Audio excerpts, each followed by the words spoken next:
Владимир Путин присвоил заместителю начальника Главного военно-политического управления Вооруженных сил России Апти Алаудинову звание генерал-лейтенанта. Это произошло вскоре после того, как Кремль по согласованию с ФСБ отключил интернет в Чечне на сутки, намекнув на абхазский вариант развития событий для республики. Эксперты уверены, что этот шаг можно рассматривать как напоминание Рамзану Кадырову о том, что незаменимых нет. Но давайте обо всем по порядку.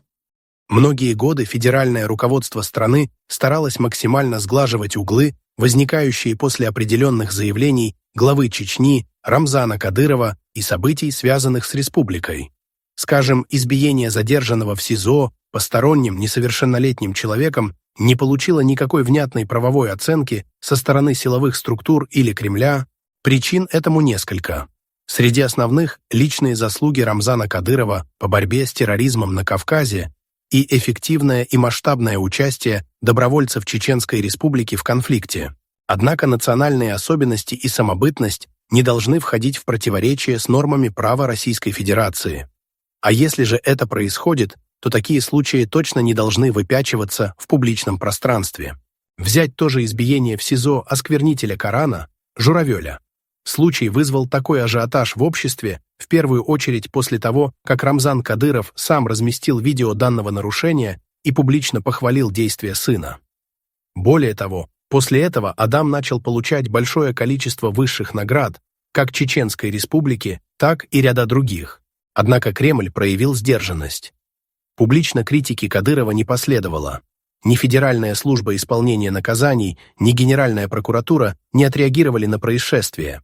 Самым большим минусом ситуации стало то, что возникшая в обществе волна крайне позитивного отношения к Чечне, ее воинам и руководителю республики резко пошла на спад.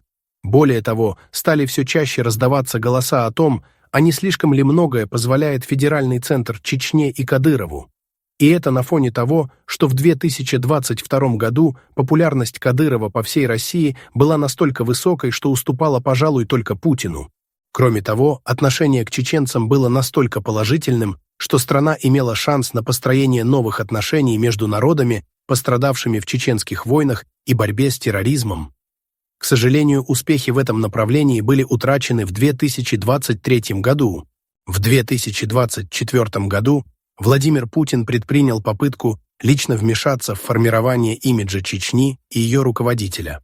Приехал в республику, провел ряд встреч с Рамзаном Кадыровым, не возражал против того, чтобы его несовершеннолетний сын публично продемонстрировал мастерство владения автоматическим оружием. То самое негласное признание национальных особенностей. Кроме того, Владимир Путин, будучи православным, поцеловал священную книгу ислама, Коран, демонстрируя уважение к мусульманам и уверяя, что как президент он равноправно относится к духовным ценностям всех религий. Естественно, при таком уровне толерантности Путин ожидал взаимного уважения от Рамзана Кадырова. Предполагалось, что Кадыров проявит уважение не только к чеченским традициям, но и продемонстрирует свою приверженность общероссийским нормам и правилам в качестве руководителя одного из субъектов Федерации. Однако вскоре представители чеченской элиты попытались оказать давление на власти Владимирской области, которые ввели запрет на ношение хиджаба в школах. Высказывания руководителей республики почти доходили до прямых угроз. Так, депутат Госдумы Адам Делимханов заявил, что доходчиво объяснит представителям Владимирской области, почему такие действия недопустимы. Сам Рамзан Кадыров заявил: «Кто скажет моей дочке снять хиджаб, я его сразу убью». Это было сказано несмотря на позицию Владимира Путина по поводу хиджабов в школе еще в 2013 году. Ничего хорошего в этом нет. Это не национальные особенности, а демонстрация известного отношения к религии, говорил тогда Путин. Когда же ситуация с хиджабами начала утихать, Рамзан Кадыров в ходе прямой линии обвинил руководителей Следственного комитета России Александра Бастрыкина и Министерства внутренних дел Владимира Колокольцева в том, что они не на своих местах. Это касалось дела 14-летнего чеченского подростка Муслима Мурдиева. Следственный комитет обвинил его по 4 эпизодам преступлений из-за драки в парке Ходынское поле, где ему инкриминировали грубое нарушение общественного порядка с применением насилия к гражданам с группой лиц по сговору. Делом Муслима Мурдиева мы занимаемся уже давно. правозащитники, депутаты, сенаторы, все представители и лично я в том числе. Те люди, которые сидят наверху, следственные органы во главе с Бастрыкиным и Колокольцевым, сидят не на своих местах, сказал Кадыров. Таким образом, Кадыров своими словами признал вмешательство в работу следственных органов и дал негативную оценку кадровой политике Владимира Путина. Ведь назначение глав МВД и Следственного комитета – это решение президента. Значит ли это, что Путин ошибся, назначив их на эти должности? В завершение Кадыров добавил по поводу Мурдиева: «Все будет нормально. Его выпустят». Эти слова многие в России расценили как попытку оказать давление на следствие и освободить подозреваемого просто по национальному признаку. После этих высказываний и прозвучал первый звоночек. Для Кадырова Чечню вместе с другими кавказскими республиками на сутки оставили без интернета, показав, насколько зависим регион от федерального центра. И не только в вопросах бюджетного финансирования, но и инфраструктуры. Напомним, в режиме сокращения дотаций из России гордая Абхазия продержалась месяц.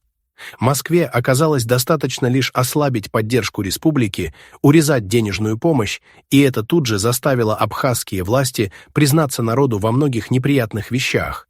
В Абхазии уже сейчас включают свет лишь по 4 часа в сутки, а на зарплаты бюджетникам у абхазского правительства деньги закончились мгновенно.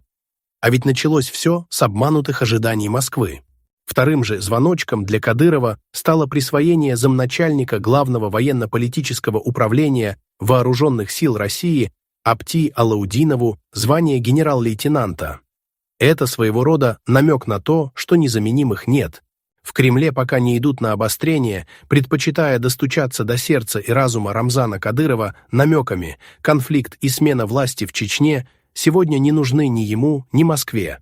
Все, что от него требуется, это просто проявлять сдержанность и взвешенность в суждениях, не игнорировать рамки федерального законодательства и не перегибать с национальными особенностями Чечни.